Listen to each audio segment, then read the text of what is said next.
Hey David, how's it going? It's going great. How about you, Mark? Good. I'm glad we connected, and just have a chat about it because I really respect all the knowledge you bring and the expertise you bring and everything that is moving so fast these days. And I'm talking to clients and they're talking to me about all sorts of stuff. Um, and I'd love you to refer to some of your background expertise as it relates to some of this stuff so I can get a better sense. The world is nuts right now, basically, is the best, most simplistic way that I'm usually can talk about stuff. And people are worried about security. There's conflict going on all over the place. There's the wonderment of AI that people are excited about but nervous about. And there's something called humanity also going on. Just give me a sense of how you're feeling in general about what's going on. Sure. So I would say if it helps people with dealing with some of the anxiety and stresses of our now, I mean, if you remember Charles Dickens' A Tale of Two Cities, it began with, it was the best of times, it was the worst of time. It was the age of, enlightenment, it was the age of despair, and that was a time in which Charles Dickens was writing about the French Revolution where people were literally losing their heads. So, to put in some perspectives, That's a good point. exactly. We're not at the point where anyone's actually, we're not there. We And were when ISIS was around. sadly, there are still tragedies and there's still crisis, things are still happening. But to also put in perspective, not that we want to go back to this era, but during the medieval ages and even before then, your chances of being injured or killed by another human being were 1 in 10, which is not the case nowadays. We still have crime, we still have inner city issues to address, we still have, conflicts, but we're now at 8.1 billion people on the planet. And we're now more connected than ever. We still have work to do. Only half of the planet, a little bit more than half of the planet, has gotten the internet, and so we need to figure out ways to do more community-centered ways to deploy internet in ways that people want or can opt out. People have the right to say, "I don't want the internet at all." But in some respects, the stresses that people are feeling may be a result of, one, there's just a sheer number of people on the planet, and two, we are now getting immediacy of news that in the past had to travel on horseback, or by Right. messenger pigeon or whatever, that is now just flooding us. And also, let's face it, a lot of the news that we get nowadays is for profit, which is fine. But it's for profit with the need to show continuous growth in the shares of people that own equity in those companies. And it's been shown the best way to make things go viral is to make them either feel very angry or very fearful and very polarizing. And so I often tell people, take a pause, read your news, don't watch your news, reflect on it, triangulate from different sources, and then just say, you know what, we will get through this.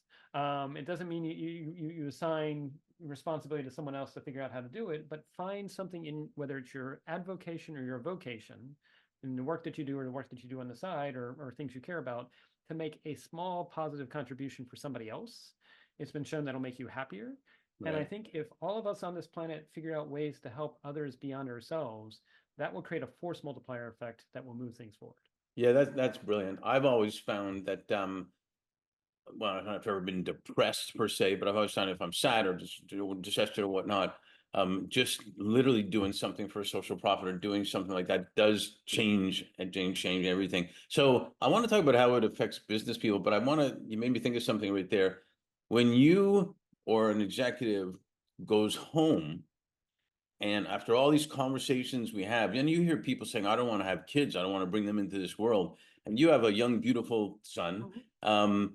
What do you talk about to him? And if he asks questions about what's going on in the world? Yeah. So I do have a son, and what I celebrate is he asks lots of questions. And I actually think probably the best thing that parents or caregivers for kids can do is encourage questions. Now, obviously, you have to make it age appropriate. And so right now we've been reading the Narnia series, which has created a whole lot of questions about, like, why is the queen evil? Why is the queen doing that, and why is Aslan, and all these sorts of things. And it's clear he gets the sense that um, in the world there is conflict. In the world there are differences of not just opinion but ways of existing and operating. And that, I think we were actually just having this conversation this morning at the breakfast table.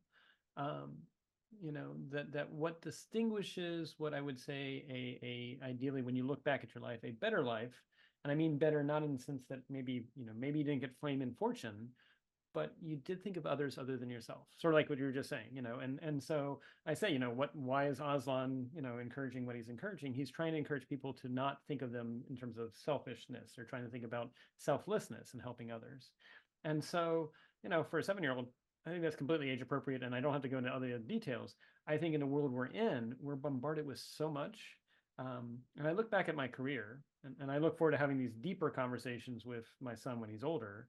Um, I was fortunate enough to be where technologies that used to be available only to the exquisite, more national security parts of our government were becoming available to the public and to commercial enterprises. And that included doing counter bioterrorism back in 2000 and responding to the events of 9/11, responding to the events of anthrax of 2001, the original coronavirus SARS. However, you do have to ask, and I was a 20 something when I was doing this, what in the world requires me to even exist in a job that is doing counter bioterrorism? Why would people ever do bioterrorism? Because it's awful and things like that.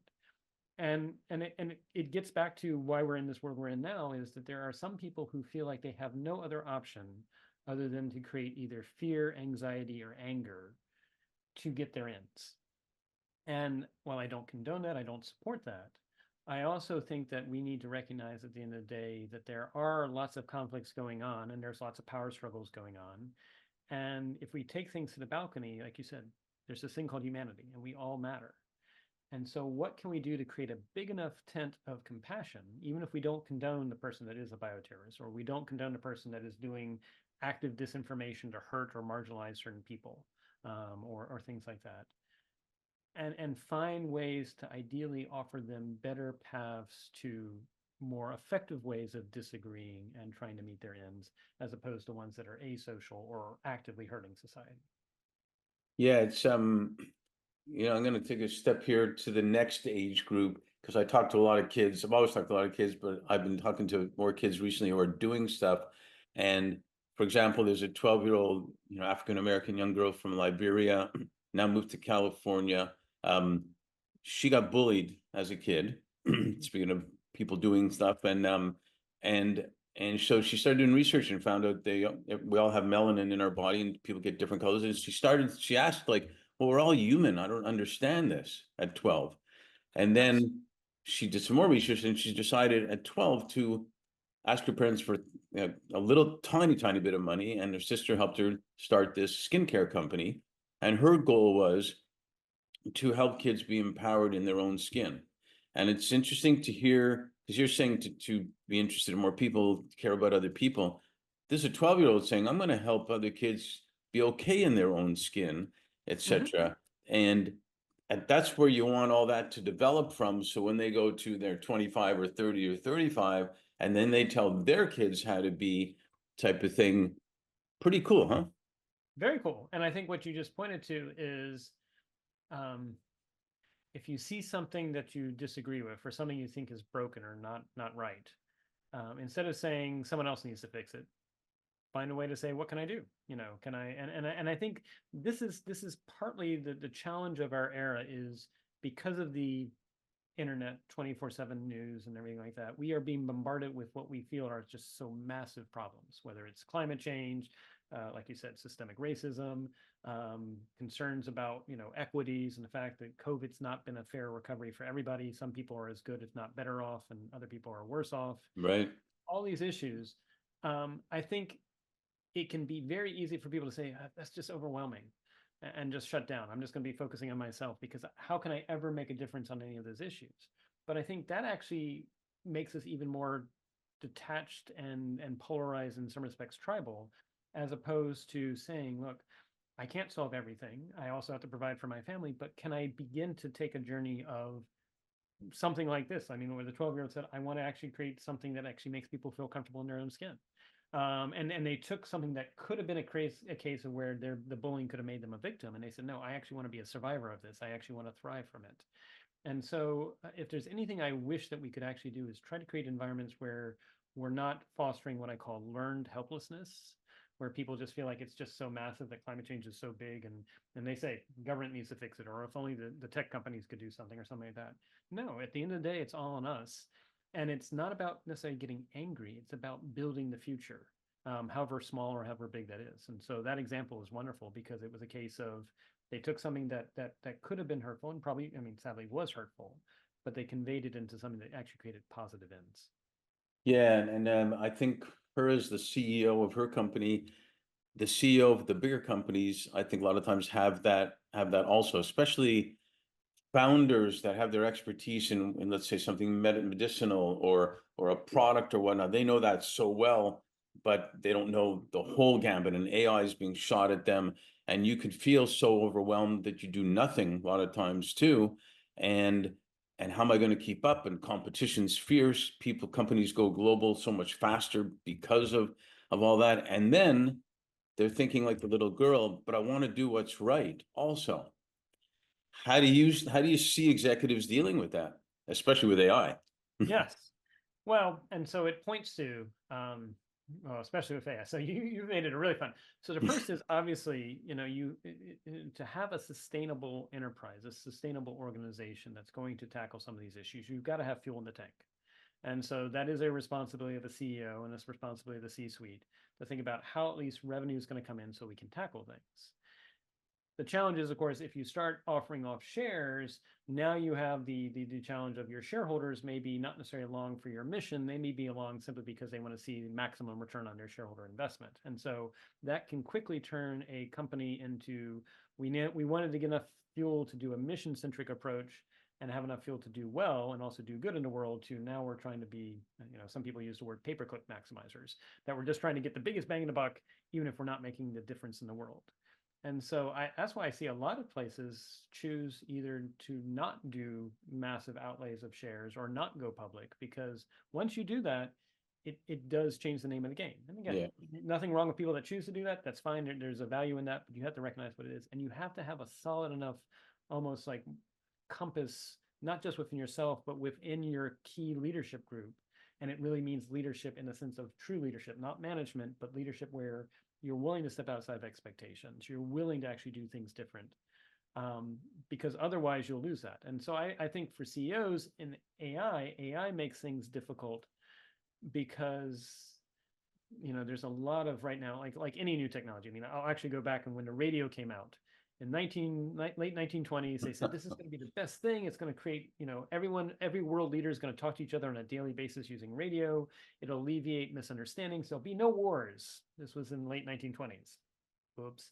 And then come 1933, 1934, then you had the same pundit saying, no, no, no, radio is going to be the end of free societies. It's going to kill representative forms of government because radio is going to be used by autocrats and fascists, and it's going to be, basically be propaganda machines, and free societies and free thinking societies will be over.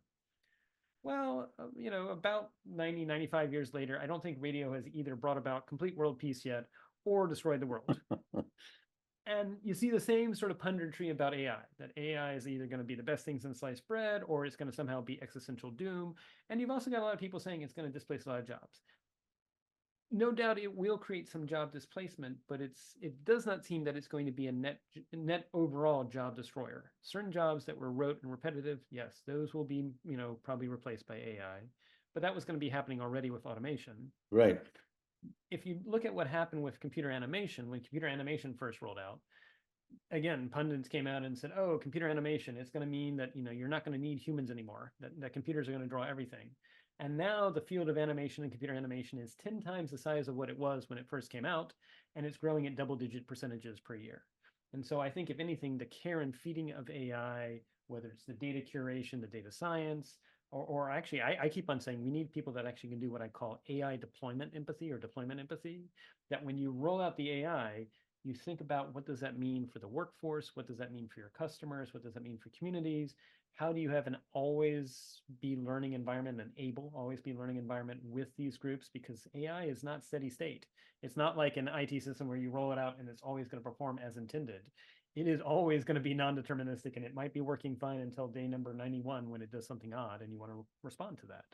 And so I think, if anything, it's about telling people, look, technology has always created upheaval. We as an organization, be it a for-profit company, as a nonprofit, or whatever, we need to go back to why are we here? What are we trying to produce for the communities we serve? And then how can we use these tools to do so in the best way possible? So it's really regulate ourselves on how we use things rather than regulating the technology, if you will. 100%. Yes, indeed, my friend. Yeah, exactly. And that's what I find so frustrating is, for whatever reason, some might argue that certain companies are trying to do a playbook from the first Gilded Age of the 1880s and 1890s, where they're overemphasizing regulate this heavy to build competitive moats that make it harder for startups. But part of it is also, I think, again, we're repeating the same patterns we did with radio and other technologies. We need to recognize and take a deep pause and say, all these questions about fairness, bias, equity, will it do the right thing or not? These are questions that we should ask of human communities, human organizations, human governments and nations. And AI is really just an extension of us in that it's using data that we may have either produced or contributed to.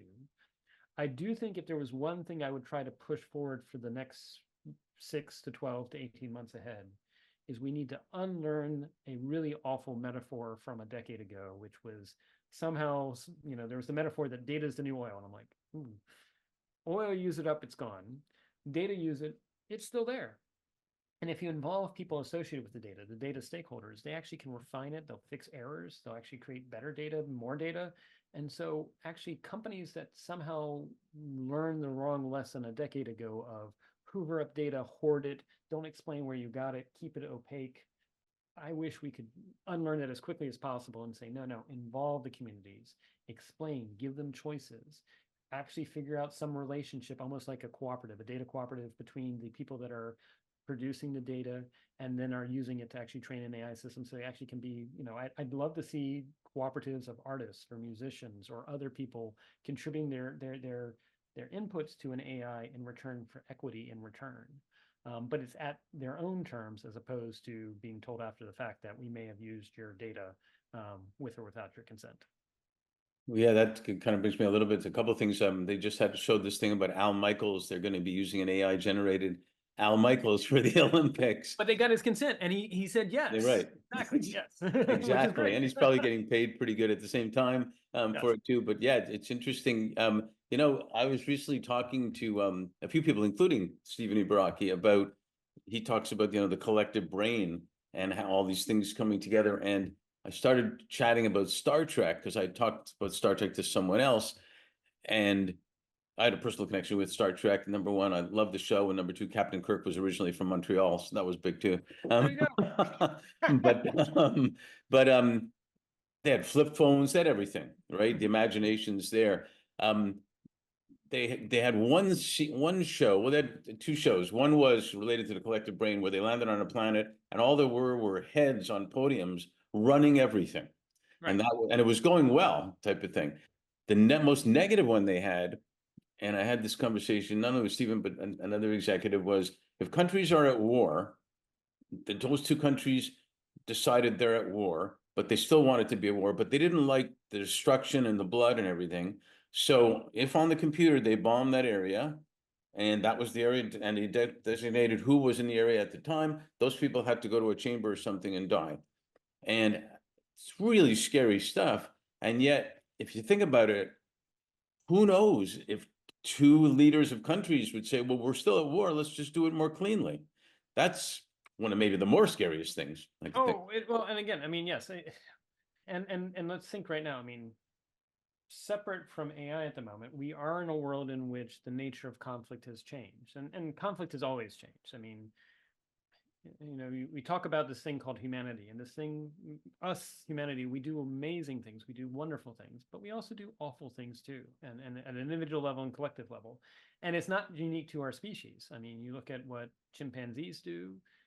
It's been recorded that unfortunately chimpanzees have done genocide amongst other communities of chimpanzees. And so it may be that, again, evolution's a blind watchmaker, but part of what's necessary for civilization to arise is a tension between the communal and cooperative efforts and the competitive efforts. And what I celebrate is, even though capitalism has its flaws and it has its inequity, maybe this is for the most part, safer way of having competition of ideas and ideologies that is not actually killing people. And maybe we need to have more ways of doing what I would call cooperative competition, where it's sort of like idea bake-offs.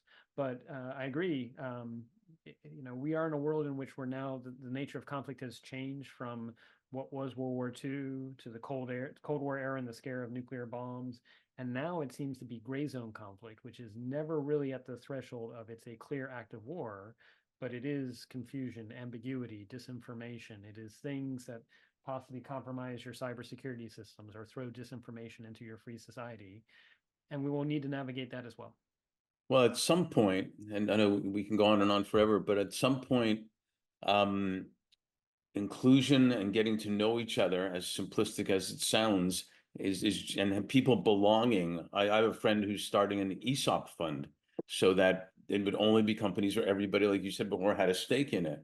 When you include people and welcome them in, talk to them, it sounds again so simple, but we are human beings that want to belong. And if you get to know Joe from another country that you never saw, somebody from there, and say, wow, he's actually a person, and stuff like that. I'd love to why can't we reboot digital pen pals? And where I was talking about that with somebody too. there you go. Absolutely. How great did it feel to finally get that letter or something from that person, and now just do it digitally? And it's as always, I don't think we learn from history, because it does, and there's been books written about this. It repeats itself, Yep. because we want change because this wasn't good enough or whatever, and it repeats itself. And the pendulum, for some reason, always has to go like that instead of just going maybe like this. And Right. it goes like that and like that, and then it goes like that. And if we actually, not to be cute, we actually all have to be leaders who care about other people, and maybe even smile at them, and maybe even hug them, but also listen to them, and include people, like you said, in employees, about, well, this is going to change. How do we make it more effective? Everybody working together, and maybe a little skills training here or there. So this could be the first part of many conversations, but how would you complete this conversation? Well, to complete this one is one, thank you, Mark, for all that you do, everything you do with both non-flict as well as with leaders who care. I would say, if I have an optimistic note, sort of the moment we're in, we are now able to actually have technologies that, if we can make them available to everybody, can help people be aware of ways to be happier by helping others. Because as you said, it's been shown the best way to actually overcome, if you're in a funk or you're feeling down, think of something that you can do to assist somebody else, and actively listen to them. Another thing that you can do is show gratitude to someone else. It's shown that if we show gratitude to someone else, they'll reflect it back to us for the most part, and it will actually become a communal uplifting together too. It'll actually physically change our brain. Another thing is, it's also been shown, for better or for worse, we humans are never happy when we achieve a personal goal ourselves. We're happy in the moment, Right. but part of what makes us human is we are always restless for something else. And so the sooner we can help people realize that, whether they're CEOs, whether they're young individuals, whether they're at any age, realize that seeking personal goal completion just for yourself, you might think it's going to make you happy, but it's not. Thinking about goal and experiences, the journey, because it's the experience with others, and it's with others that you're actually accomplishing something that's meaningful. That's what you look back at your life and actually celebrate, not the things you accomplished by yourself. And so, to your point, there may be some very simplistic things we can do that we can overlay on the already complicated societies, economic systems, and technology systems that we have, that are mindful of the fact that human beings, for better or for worse, operate a certain way. But on the better part is gratitude, helping others, and doing something small each day beyond yourself to make a contribution. That's a path to a happier existence. Well, you made me happier. Well, similarly, Mark, thank you for everything you do. I look forward to continuing these conversations, and onwards and upwards together. Absolutely. But I'm going to put a PS there. How good is it? For example, the Stanley Cup playoffs right now, the Florida Panthers, Kachuk was the son. His father played in the NHL for years, never won a cup. How often do people realize, as logical as it may sound, that you'd love your accomplishment maybe a little more than your sons or daughters? You always love the accomplishment of your kids more than your own accomplishment. So that's a team effort right there. That's sharing and all that. Contributions of teams and anybody you help mentor. I mean, I think I would actually go a little bit further. I mean, and again, that's Right. something that you could do as a seed and investment going forward is, maybe your kids are grown up or something like that. But if you can find an opportunity to mentor today, as you look forward and you see what they become in the future, it's almost like pay it forward. So yes, 100%. Way to go. All right. Well, keep making a difference also, my man. And we're going to do sequels on this for sure. Thank you, Mark. Look forward to it. Take care. Thanks, man.